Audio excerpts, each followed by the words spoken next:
The only thing I ever really wanted in my life was to be a mother. That's the one thing I didn't get to do.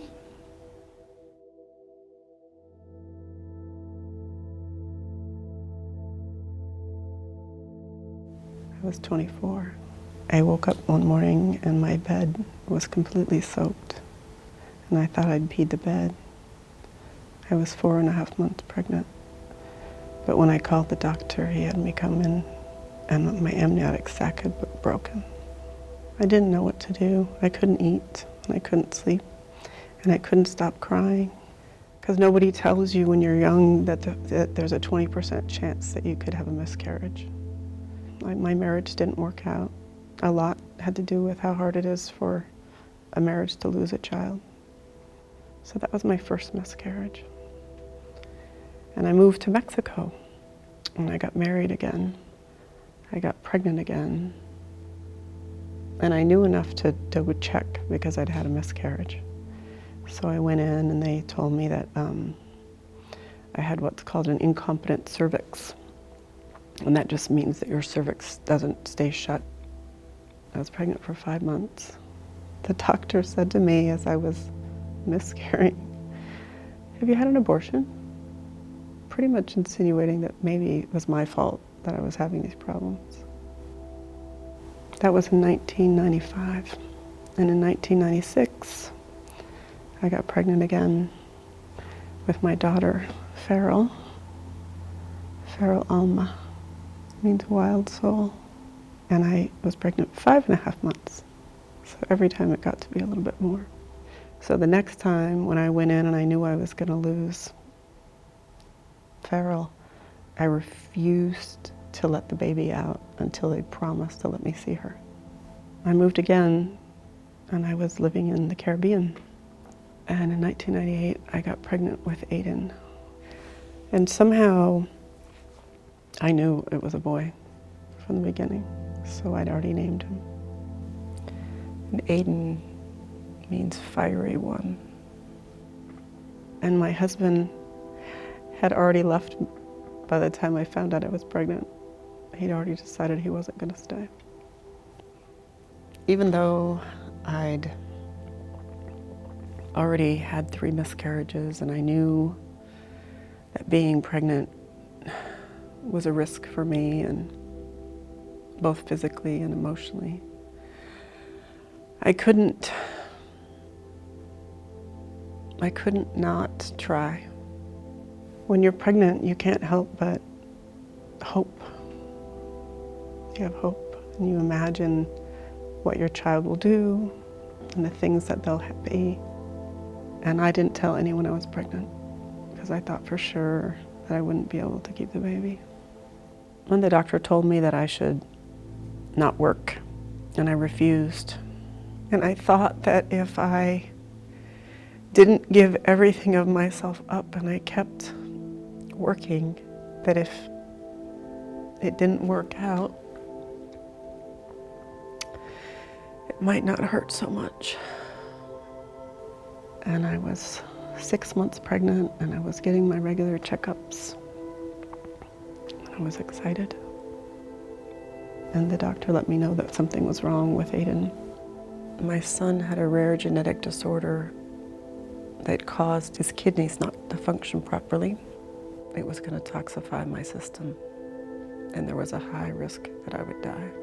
I needed to terminate the pregnancy because the baby was going to suffocate in utero.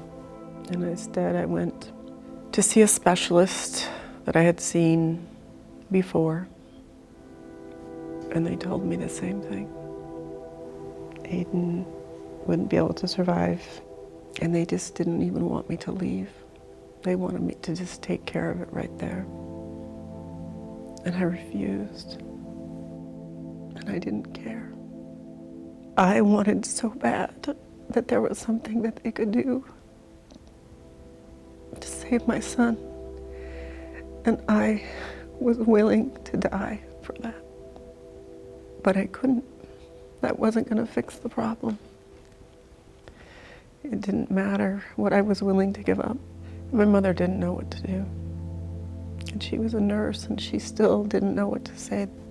So I let them take my stitches out, and they induced labor. When I made the decision that I would let the doctors do what they wanted, I felt so guilty. I felt like I was giving up on my child. And I really can't think of anything worse to do. And I remember thinking that I wish that my labor hurt more. I just wanted to feel something because I felt so numb. And Aiden was born, and they had forgotten to tell me that he would be alive.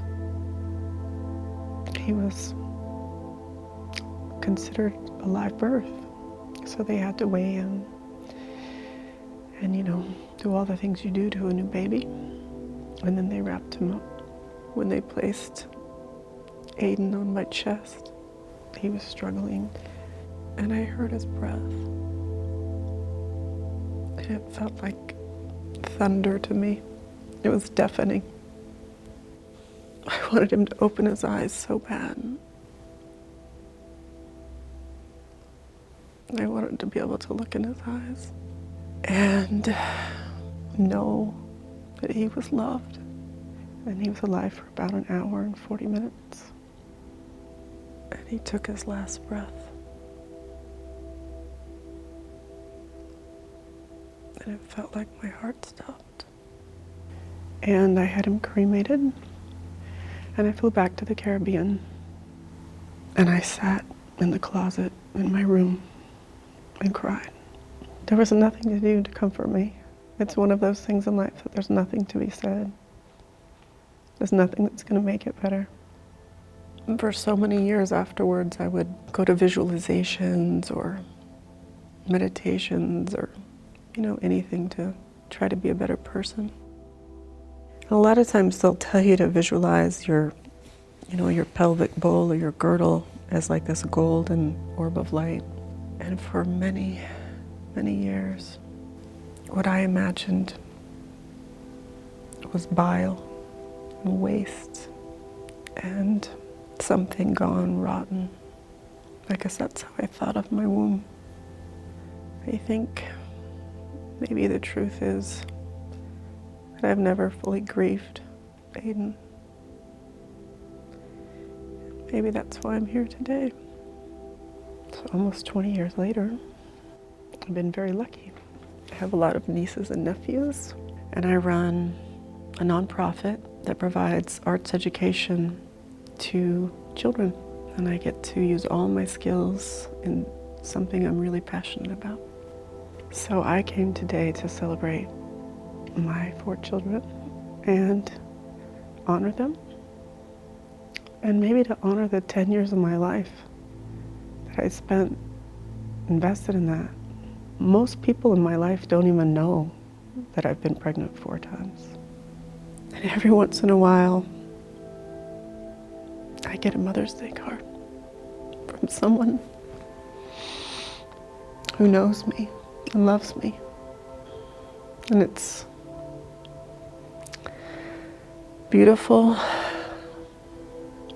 and painful at the same time.